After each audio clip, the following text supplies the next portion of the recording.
And oh, we're recording. Are you recording? Someone is. Okay. And go to Facebook. See if we're going live there. Marissa Tyler says he's in.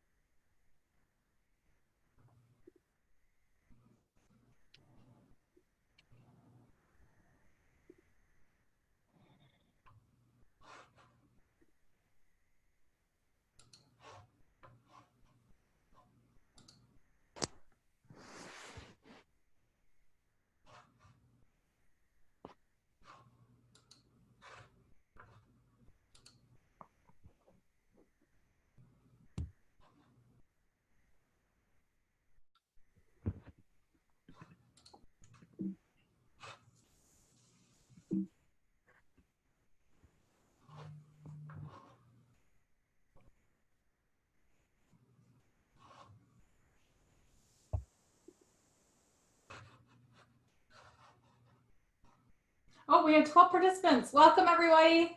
As you guys get on, I would love to have you find two things, the chat and the Q&A.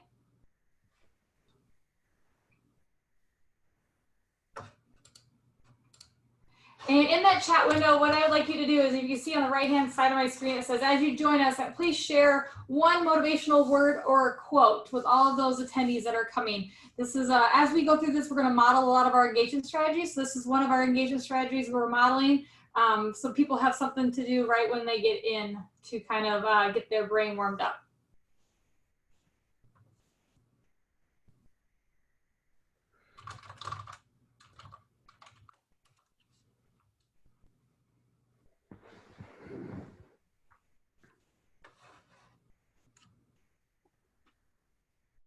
Welcome. We have a few more attendees. As you join us, please share one motivational word or quote in the chat. You can find the chat in the bottom. There's a black bar right here. One's a chat and one's a Q&A. We're going to use the chat right now.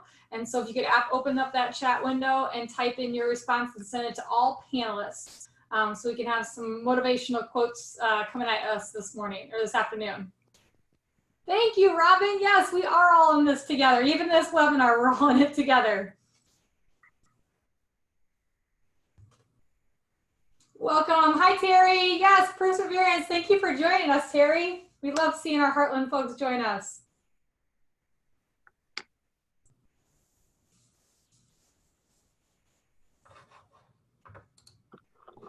Welcome, Brooke. Welcome, Julie. Hi, Tyler and Michaela.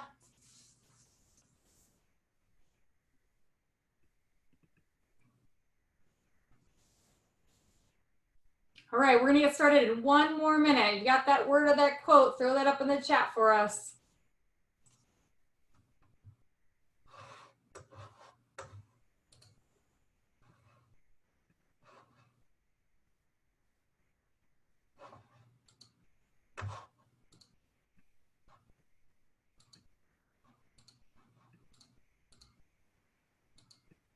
This too shall pass. Thank you, Margaret. Yes. Welcome, Brooke. Welcome, Alicia.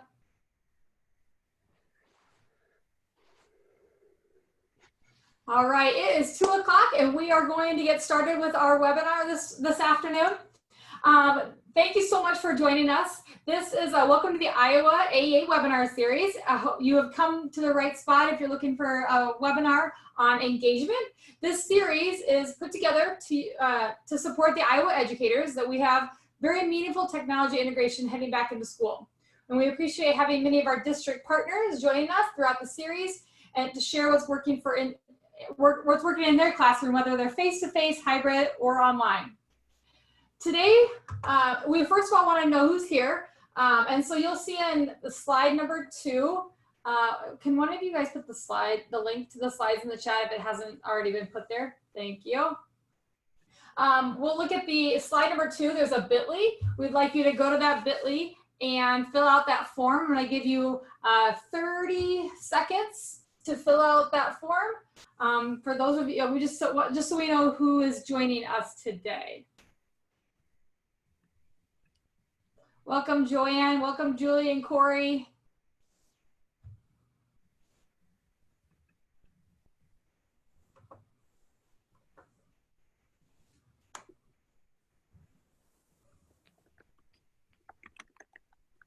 Yes, I will put this bit.ly link right in the chat. Thank you for asking, Elise.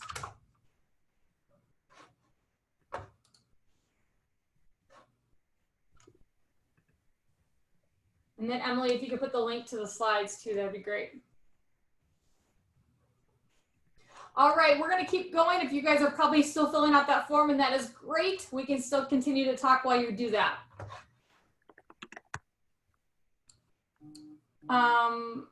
Okay, so this is how do you engage learners throughout the remote learning. There's three of us, you're gonna have three of us are joining you today as panelists.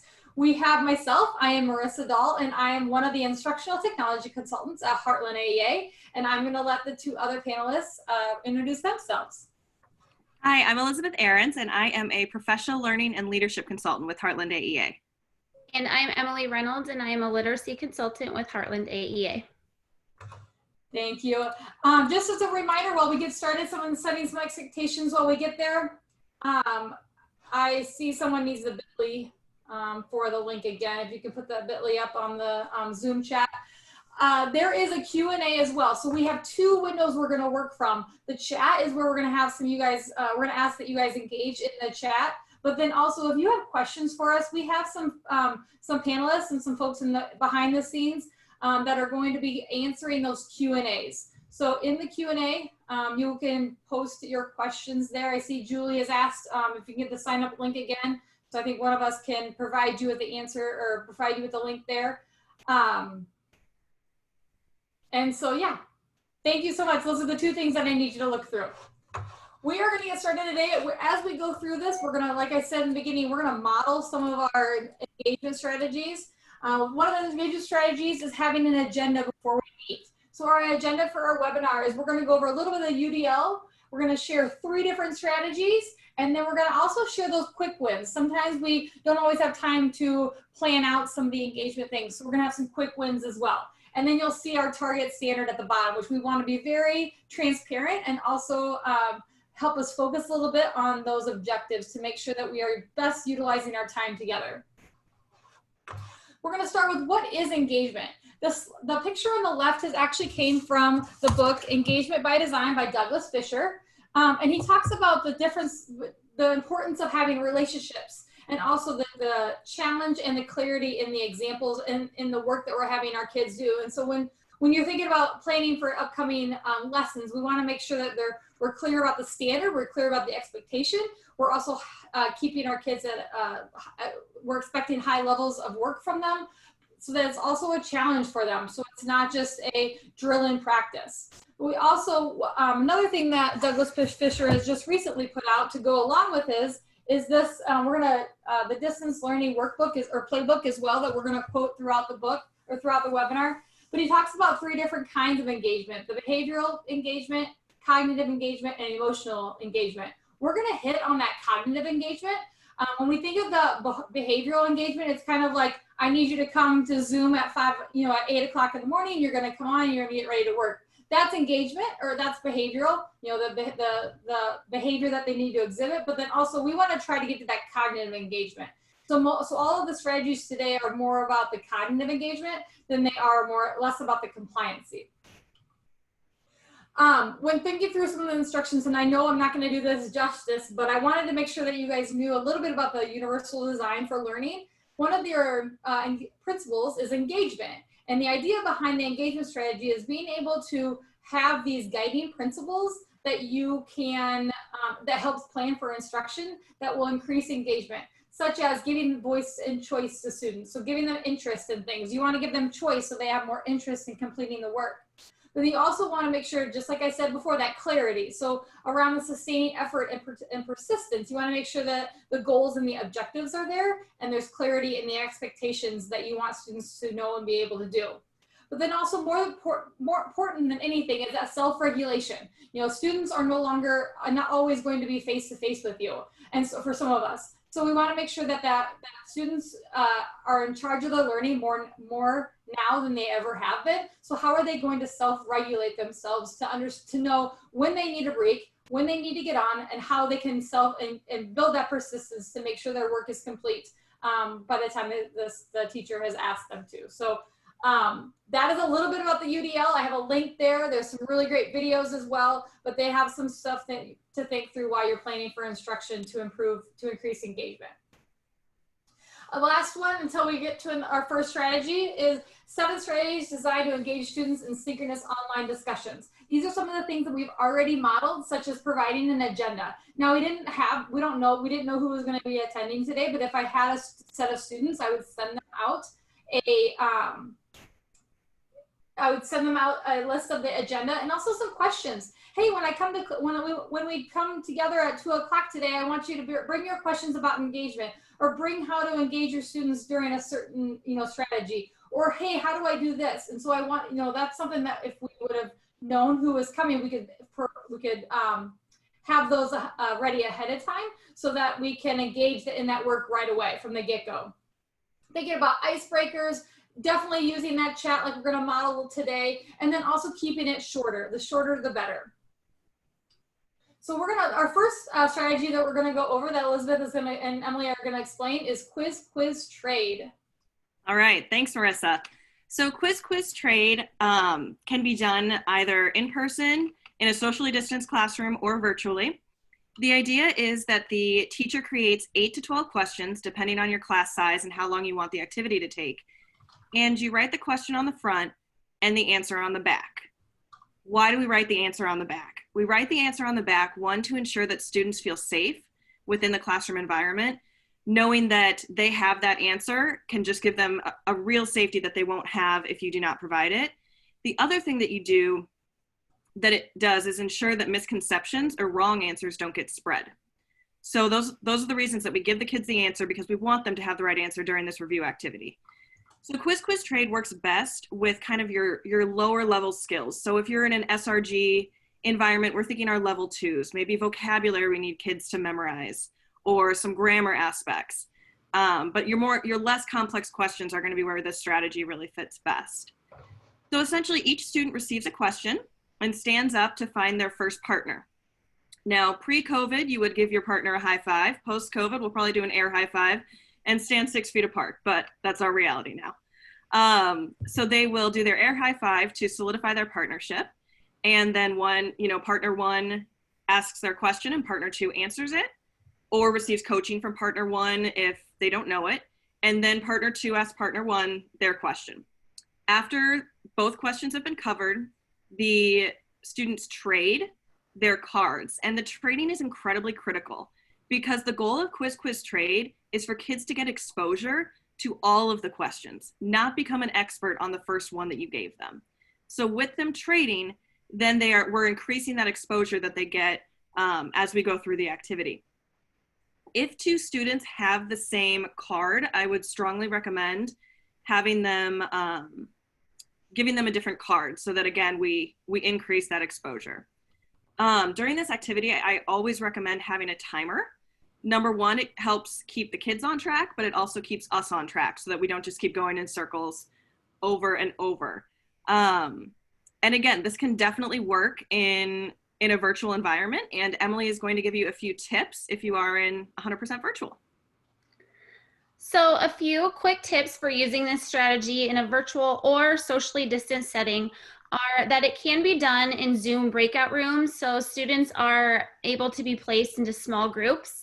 Using this strategy, you are building a safe and engaging learning community and environment, so students are able to build relationships with their peers as well as with the teacher. I know some of you might be thinking, well, they could cheat. Well, of course they could, but regardless, with this quiz trade strategy, the students are still saying and repeating the questions and the answers, which is the goal. So there are a few examples linked in the yellow box. I'm going to quickly show you the secondary literacy example so you have a visual of what this might look like when it's created. We also created this quiz trade template. So the question is listed on the front and then the answer is on the back. So right now I'm just going to show you the strategy so you can see it. And then following this, we're going to ask you to turn your camera off for 1 minute to review the resources on slides 10 and 11. And when you come back, we're going to ask you to share a takeaway in the chat box. So first, let me share the example with you, the secondary example, and then I'll let you know when that minute starts. So this is a second grade classroom, a get to know you activity.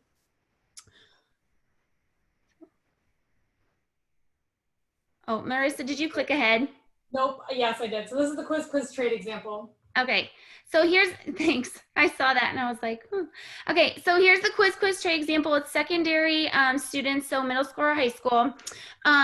So here's the template that shows 6 questions, question 1 to, and then when you flip it to the back, the answers, they flip flop. So question 1 is on the other side, but then there's the answer.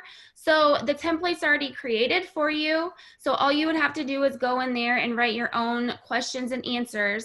The way that you can do this virtually is break students up into small groups and assign them a question, and then they can trade when they move to the next partner or in the next breakout room.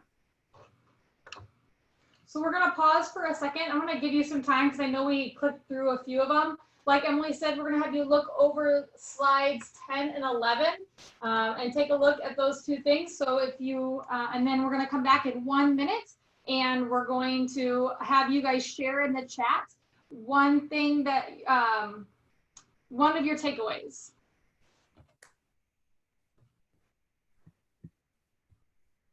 Set timer for 1 minute.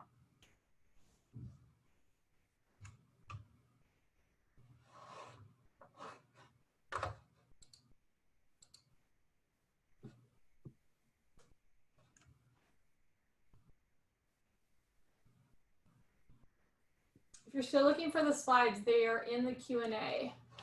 I will continue to post them as well down below in our chat.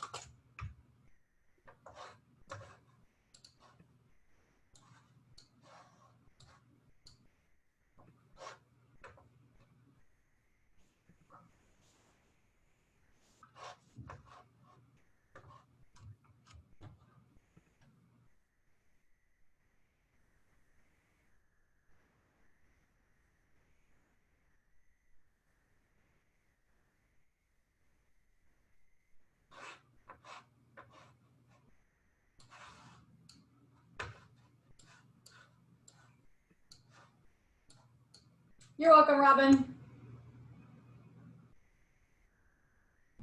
All right, that was 1 minute. I know that minute went really quick, but I wanted to see if we wanted you guys to share. We have about 21 people that are joining us right now on Zoom land, and so if you could share one of your takeaways from quiz trade. If you are looking for the chat, it's down below. And there's a black bar, and one of the buttons will say chat.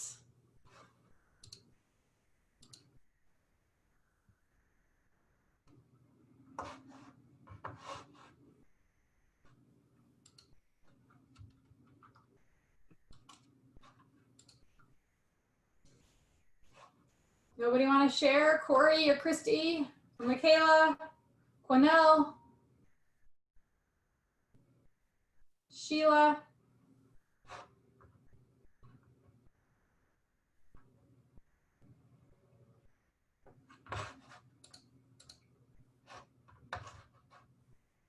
And it should be, Robin, it should be anyone who has the link can see it. And I see some other people are in it. So I think the link is available for students. All right, we're going to jump back into our next strategy. It is called Jot Thoughts. All right, so we're going to go over 2 structures that are pretty similar. The first one being Jot Thoughts. So Jot Thoughts is going to be used as a brainstorming activity. So if you are in a classroom setting, the teacher would pose a question to the students, And the students would write down as many answers to the questions or thoughts that they have on a Post-it. And they'd put one idea per note. You can either say them out loud or not. And then after the 2 minutes is up, or whatever time frame you decide upon, you'll see again the timer is in the right-hand corner, because I just can't say enough great things about using a timer while teaching.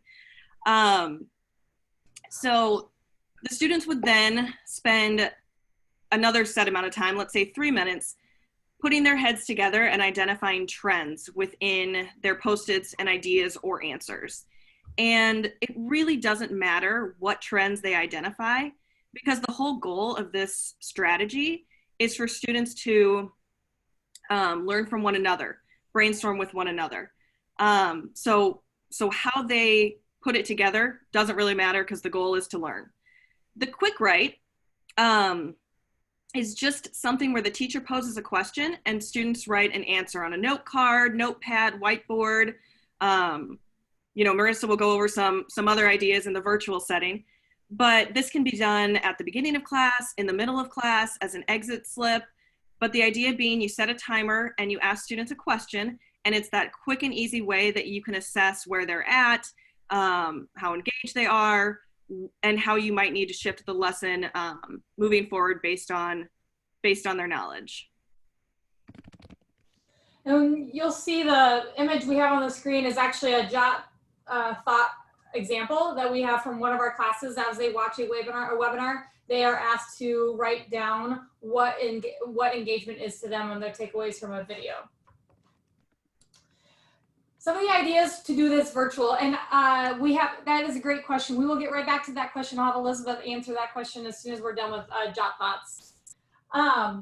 So in a virtual setting, as far as quick write or a notepad, there are things like Google Jamboard that does have to be enabled if you have if you are using Google for education, as well as using Padlet, Microsoft Whiteboard. Those are two more popular ones, but there are also some other just whiteboard ones like whiteboard.fi. That was one that you would send kids to, is similar to Flipgrid, where you give them the window and then you can see all of their whiteboards on the board. Canvas whiteboard would be something for them to do. But they could take a screenshot and share it with you, as well as auto draw. If you want something more analog, but then it will make it digital, you could even use the Post-it note app, which allows you to actually write them on or analogly with a pen and paper, but then using the app, they can actually take a picture of them and then submit that as a screenshot, and they're even able to organize them on the app and turn them into themes. Elizabeth, we had a question. How would you be able to trade, like in Quiz Trade and the new group? She says they've never used breakout rooms or Google Teams before, but she's heard good things. So what are some ideas on how to trade? Yeah, actually, Emily answered, which I thought was was great. No, you're fine. Was great ideas. Just really using breakout rooms or on Google Teams and thinking about how we can reorganize kids. The other thought that you'll see on the tips is to give kids access to 3 or 4 questions, right? So then we can also trade breakout rooms, but you're not responsible if, let's say, 2 out of the 4 kids have the same question, then they can choose another question from their pile. And their pile could exist virtually or paper pencil. All right, our next one we're gonna go over is Think Dots. Oh wait, Marissa, did we want to do? Go back because we have jot dots and quick write examples for them. Yep, there we go. Okay, so linked here are 2 examples. We felt it was really important to include on all of our engagement strategies, 1 example for elementary students and 1 example for secondary students. So the example that I'm going to share with you this time is an elementary example.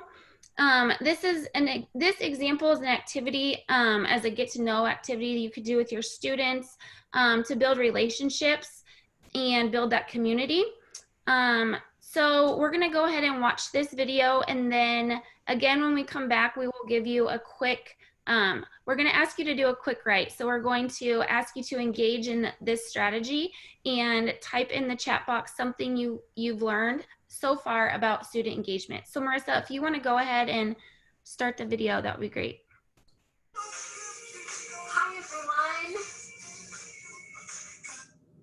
How are you? my second grade friends had to put a little music on to start, right? Because there's nothing better than starting your day with a little bit of music.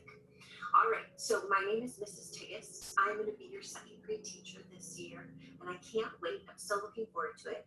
You can believe it, this is going to be my 14th year. Yeah, I'm not old. So my 14th year teaching second grade at St. Francis, and I am so excited to get to know all of you. So in order to get to know all of you, I thought we'd do something really fun. It's called a quick write. I know you're thinking, writing already? But this is 2 minutes, that's it. Okay, so it'll be quick and simple. And what you're gonna write about are your favorite things. So it shouldn't be hard to think about. It should be pretty easy. And you can write complete sentences. You can write phrases. You can make a list if you want. You can draw some things if you want. But I wanna get to know you, and I want your classmates to be able to get to know you. So what we're gonna do is, I'm gonna model for you in just a second of what my favorite things are, so that you get kind of an idea of what you're going to do. And then once you do your quick write, 2 minutes, you can use a timer, like an oven timer, a microwave timer. You can use it on a phone. You can use it on a watch, okay? Any of those things to help you with your 2-minute time. You'll use that. Then you're going to upload it to Google Classroom, and you are going to also have it for this week when we do some Google Hangouts with each other. And so you'll get to kind of get to see everybody's favorite things and get to know everyone that way. So this is how it's going to work. I did some of Mrs. Tiggis's favorite things. So you can see on here, I have Mrs. Tiggis's favorites. And you can see that I have some complete sentences, I have some phrases, and then I have some just words. I did a couple little drawings. I'm not a very good artist though, so. You can see I have on here, there are many things I like. I love coffee. Go Hawkeyes, I'm a Hawkeye fan. I went to the University of Iowa. Pink is my favorite color. My favorite place to go is Lake Minocqua in Wisconsin. I love summer, the season of summer. I love to read, and I love my family. So see how quick that was? 2 minutes, you're gonna write as many of your favorite things. And then when you were looking at my list of things, I bet you might have had some questions for me. So that'll be something when we share, we'll get to be able to ask each other questions. And this will be a great way for us to get to know each other since we won't be in the classroom. So I look forward to getting to know all of you. I look forward to hearing all of your favorite things. So as you can see, that was a very elementary example, but one easy way to use a quick write with your students and still engage them virtually. Obviously, that could also be used in the classroom on whiteboards or Post-its or anything like that. So really quick, I just wanted to show you the secondary example. We're not going to go through it, but just so you can see another way to use quick writes. This one's using a Google form. So quick writes is an easy way to check for accountability and to monitor student learning. And also this could be a way to check attendance as well. So in this example, this was used more as an exit slip. So you could use it as an assessment tool that way. And a quick thing to remember is that whether you're doing this in a classroom or virtually, if you're using this through Zoom, students can work in teams also to share what they wrote or what their answers were before you collect, whether it's their Post-it or their note card or their Google form. All right, we're going to pause for another minute, and we're going to have you take a look at those examples or take a look at some of the resources in the virtual jot notes. And then we're going to come back in 1 minute, and you're going to share one of the things that you've learned about student engagement so far.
Thank you so much. The 1 minute is up, and we already have Michaela and Sheila. Thank you so much for sharing some of your thoughts already. We have quite a few of you in here, so if we could have a little bit more engagement, hopefully we get some more share outs of some examples. We're only as smart as the Zoom room, isn't that what they say now?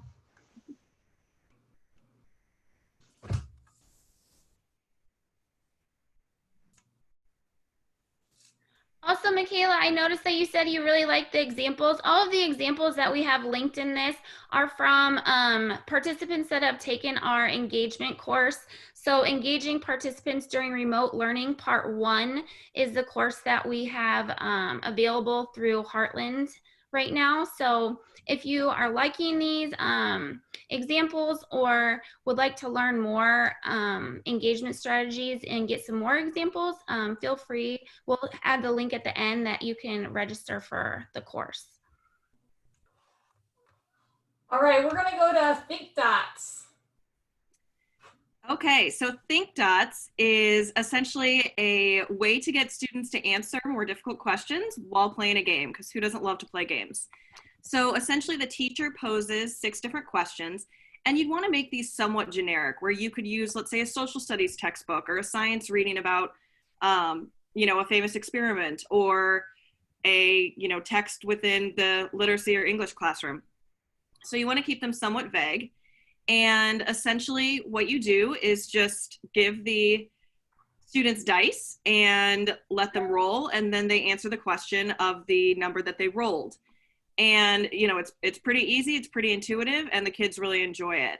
So you'll see at the bottom of the slide that we've linked a template. Within this template, you will see examples from every single domain there is: social studies, science, literacy, math, as well as we have a way to print out dice if you don't have dice handy. So if you could, we're gonna put the timer on for another minute. If you could go in and look at that template, and we will have an activity for you to do when you return. So 1 minute, turn your video off, click on the template, and start exploring.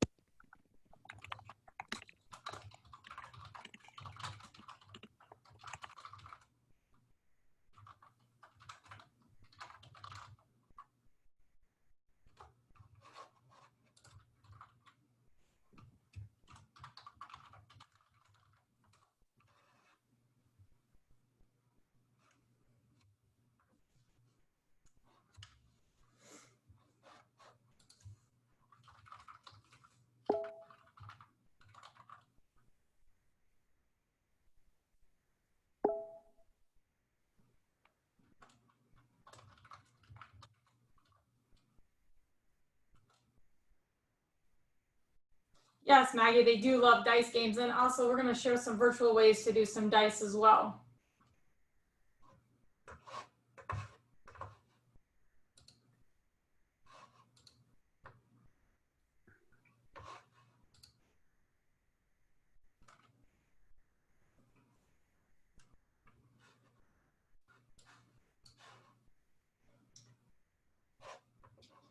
All right. Okay, so here are some options for technology tools when using the Think Dots in a virtual setting. They're linked here, so you'll have access to these, but also just a reminder that students have access to these tools already, such as an iPad or some way to get to these technology tools. So don't stress out about how you're going to get that to them. A lot of these things they already have and are able to access. Yes, you're welcome, Christy. There are some great things like Emily has shared, if you say, hey, Google, roll a dice. And I know Elizabeth has even shared before, Dollar Tree has dice as well. And you can assign a dice to a kid. But there's also a couple of another elementary examples and secondary examples of some of the things that we've gathered from our course. All right, the next thing we're going to share is some kind of engagement strategies. This actually was put out by the #edu protocols. And you'll see over on the left under Smart Start directions, those are instructions for these engagement strategies. So you have instructions, and then you also have how to use that same strategy across the board. So if you want to use that book of Kucha, you could use that strategy, every single day, but using a different prompt or through a different subject. So I'm going to click on this. It actually opens it up in a Google Draw. And if I click on this cyber sandwich directions, it's going to then open up in a Google spreadsheet. So these are things that you could share out with your students or walk them through that in a screencast or when you're face-to-face. But it goes over how to do each one of these. And so we thought that that one's important to share with you as far as like a quick win, because these are these are all strategies, and we're actually going to go through the random emoji one in a minute and model that one. But these are all strategies that you could use no matter what content that you teach. Another one is some other engagement tools. Some of these used to be free back when in March, and some of these are still free. I had a district use Parlay. Parlay is a way for you to think critically about questions, so you can push out questions to your entire class, and they can have conversations using Parlay. Another one is Menti, and Menti is a way for you to ask questions, but then also give some short answers as well as multiple choice. So you can do those things through Menti, and it was kind of like if you ever use like Poll Everywhere, it's similar to that, where you give them a 4 or 5 digit code and they join in. So you could do that during your live Zoom or during your virtual calls. So here's some other ideas for quick wins. Simple things like, as you notice, we modeled through when you guys join, we use your name. Your names come up as attendees. So I said, you know, hi, Michaela, it was great for you. Thanks for joining us today. And then even at the end, you could say, hey, thank you for joining us, Robin. You can sign off now. And that gives them permission to sign off. But then also, especially when some of the Google Meet, you want to make sure that all the participants are out before you get out, so that they can't start up in other conversations and other Google Meets. So giving them permission, and also as many times as you can say a student's name. You'll notice that I tried a lot to use a lot of the names of participants in here, so students hear their teacher saying their name. It also brings in that more of that engagement and also that accountability that, you know, that your teacher knows that you're here. Another idea that was shared with me is the waterfall chat. And so if you had an idea like, you know, tell me a math problem, and you wanted them to tell you the answer to a certain math problem, have them turn off their cameras, figure it out, the math problem, and then have them all put the answer in the chat, but not push enter until the teacher says submit answers, and everyone submits answers. So it's kind of a waterfall of all the different answers. Another one that Elizabeth has shared is using hand signals for more equitable discussion. If you are able to use video and you have students who are using video, having them make hand signals like thumbs up or thumbs down, or I have a question, things like that allow them to participate using their video and not always having to type it out with chat, especially for the lower elementary when they might not be able to type out things, but then also making sure it's equitable for all students. Another one from Caitlin Tucker from her webinar, she was doing some small group, had shared how she had done some small groups, but she assigned a group note taker. So not everybody in the class were all busy writing notes. They instead were having assigned one person to take notes, and it was a collaborative document. So they all worked together on it. You can imagine how even for you guys as watching webinars and then also taking notes at the same time, you miss sometimes what the instructor is saying. And then the last thing is how to build community, and how to build community within with your students. If you are in a hybrid or virtual community, how to build community, some strategies on how to do that. Now Elizabeth is going to share another quick win with you using a Kagan mat. So the mat you see on your screen is adapted from Dr. Spencer Kagan's work. We're calling it a manage mat because that's really what it helps you do. So Dr. Kagan recommends doing, you know, the 4 groups of 4, but really this can be a mat that has 1 through 3, 1 through 6, whatever works within your classroom. If you use the 4 or the 3 or the 6, one of the things that he recommends is that the, let's say number 1, or it can be any number, is your high student. The 2 would be your mid-high, the 3 would be your mid-low, and the 4 would be your low student. That way, when we're doing face partners and shoulder partners, your high and your low student are never partnered together. We've all been in classrooms where that has happened, and unfortunately, it's typically not a very good pairing for either student to get much out of the activity. The other idea of using numbers to start calling on students is that it ensures equity of voice. So we've all probably sat through professional developments or staff meetings or whatnot, where it really seems like one person is talking all the time. I recently took data pre-COVID at a staff meeting I was at, and I was sitting in a group of 4, and during the time, one person spoke 82% of the time. So, but it really wasn't her fault. Why? Because even though I'm far from an introvert, you know, I didn't jump in first, and I wasn't called on to be first, like say I was number 2 and she was number 4. You know, there was never any equity of voice. There was never an attempt to bring equity of voice. There also weren't any timers. So for all this person knew, we had 25 minutes to discuss it, when in reality we had 5. So we want to make sure that, again, we're using timers so that kids can self-monitor, and that this numbering system can really help us. I mean, in the regular classroom, but also in Zoom land. How many of us have been on Zooms where you feel awkward, like interrupting somebody to get a word in, or like speaking the loudest so that you get, you know, to talk? So this can just help with kids or adults to make things more equitable with our voices. So we can, you know, work around the mat, right? So 2 start, 4's next, and let's work around that way. So it really just gets everybody talking and ensures that we know the opinions or the answers of every student in our class, not just the chattiest one or the most outgoing one or the most extroverted one. You know, the other thing that this mat really helps is it gets kids talking to people that might not be exactly like them. My last job was as an administrator in a very diverse high school in Des Moines. And one of the things we noticed is that our kids pretty much stuck to kids that looked like them and had similar interests. You know, we would have our athletes in one corner. We would have our orchestra kids in another corner, and they really didn't interact much. So this mat really changes things because it gets kids talking to one another who maybe wouldn't typically do so or wouldn't typically sit down together. And it also helps students that maybe don't have the social capital to engage more and not to feel as embarrassed, right? If you're told as number 2 that you're going, well, then you've got to go, even if you perceive yourself to be a nerd or the smelly kid or whatever. The teacher said number 2 goes, you go. So that's a huge benefit as well. And you don't have to worry about kids talking over one another because there's just a very succinct way to go about that.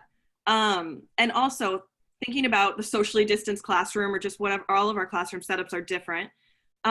These can be cut and taped to different desks. You know, I had students, 9th grade students, who just hated if it was upside down. So we cut up the mat and each one had their number right side up on their desk. It worked just fine. So thinking about getting creative with the numbering and lettering system with whatever your classroom looks like. The other thing that you'll see on this slide is a video. For our course, I recorded this video and I did about 10 takes because I kept forgetting things, which I knew I would do today, even though I have notes. So if you're thinking about using this, make sure to watch that video because all the things I forgot were finally in there by take number 10. And don't mind my hair, was mid-COVID. Additionally, we'd like to give you guys another minute to turn off your cameras and click on the mat.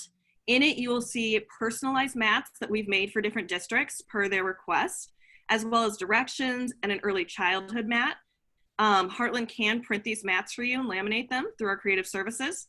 So kind of look at that and explore and think about how that could look in a face-to-face classroom. The other thing that we wanted to mention is in a virtual classroom, you would want to probably pre-assign kids a number and pre-assign them a breakout room. And you would want to think through, you definitely want to keep the same kids in the breakout room for the entirety of that lesson, right? Because if you mixed them all up, you could have 3 2s and a 4, which would make the strategy not helpful. But you know, we've also heard feedback from some teachers that they're like, we want to keep it for an entire unit. We really want to build that community, that that group, you know, and make them a team. Because one of the other cool things, face-to-face or virtually, is I might say, if I don't have time to read everyone's chat, I might say, okay, after this 5 minutes, I'm going to ask your number 2 to share. But team, it is up to you to ensure that number 2 is ready to share. So while you're having this discussion, get them ready. And what that does for number 2 is it gets them ready, and it gets the team surrounding them, cheering them on, and it builds that confidence for number 2 or 4 or whatever number you choose. So that was a lot. So at this time, we'll give you a minute just to kind of look at it and think about how that might be useful in your virtual or regular classroom.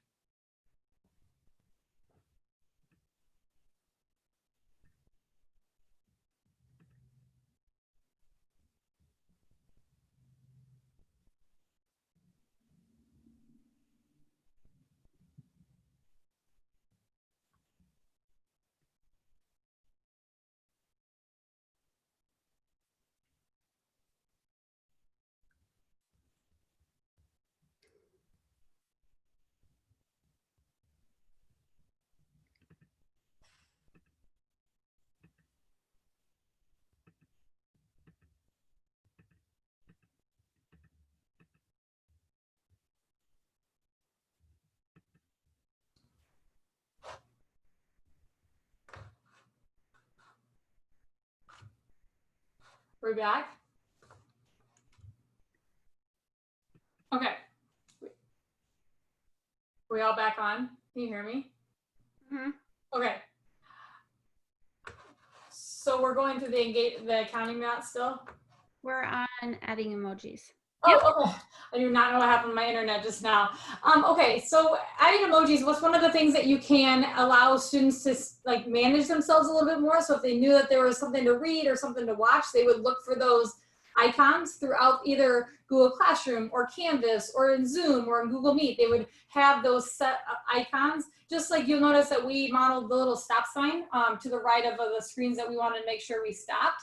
So we're gonna have you join in the chat with share either an emoji or an emoji story of how you are feeling right now.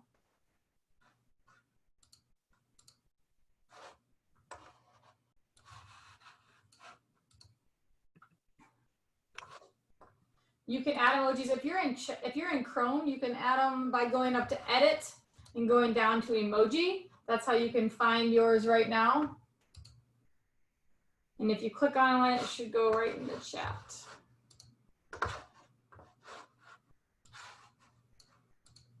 Anybody want to share an emoji to how they're feeling right now?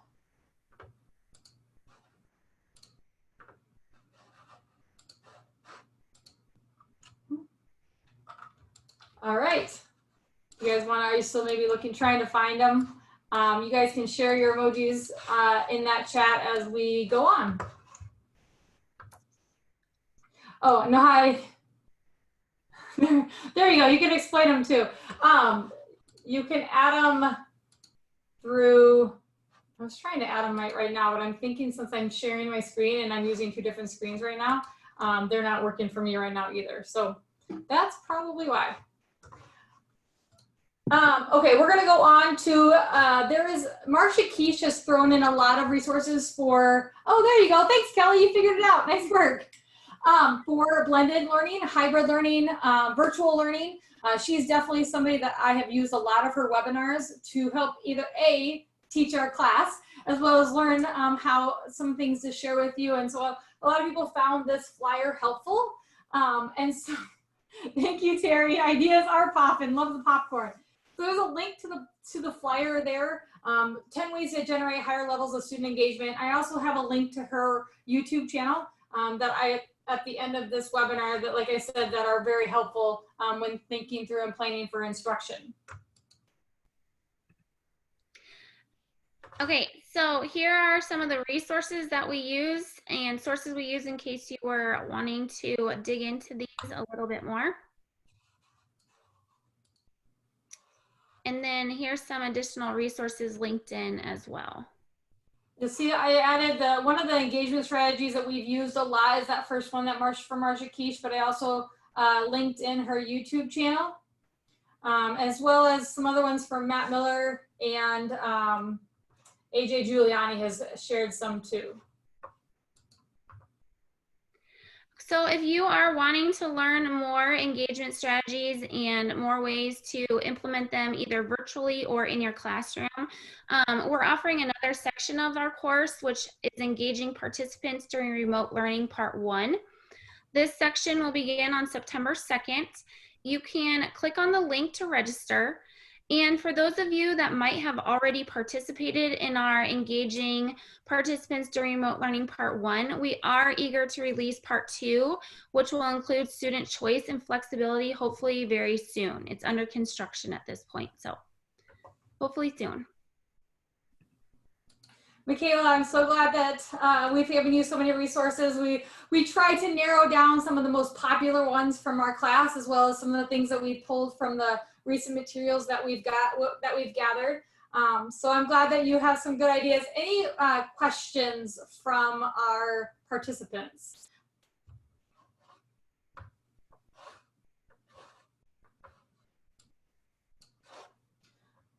I know it might be a little bit daunting. I'm going to throw up our emails as well. So you're going to see our emails. If you want to email us or have any questions about our class, any of the examples, any of the strategies, or if you want any resources, additional resources that maybe we didn't share but we talked about today, those are our email addresses. So feel free to email us. We are working around the clock to respond to emails. Yes, Robin, if you are not with Heartland AEA, you can still sign up for our class. This is the one section that's actually offered for all participants. So if, Robin, if you're not able to, let us know and we will we'll try to get you signed up. But yes, this section, the section that starts on September 2nd, is open to all educators in Iowa. You're welcome, Margaret. All right, so the last thing is our next webinar of the AEA webinar series is how can you use student agency to ease the transition between face-to-face, hybrid, and virtual environments. So that will be on August 13th at 10 o'clock. The recordings of all of the webinars will be here at this bit.ly, as well as the resources for our webinar. And then you can also follow along virtually on Facebook Live on the Iowa AEA Facebook site. So for further support, please contact your local AEA. And we're so glad that you were able to join us today. And we'll see you soon. And good luck to the upcoming school year. Thank you. Thank you, everyone.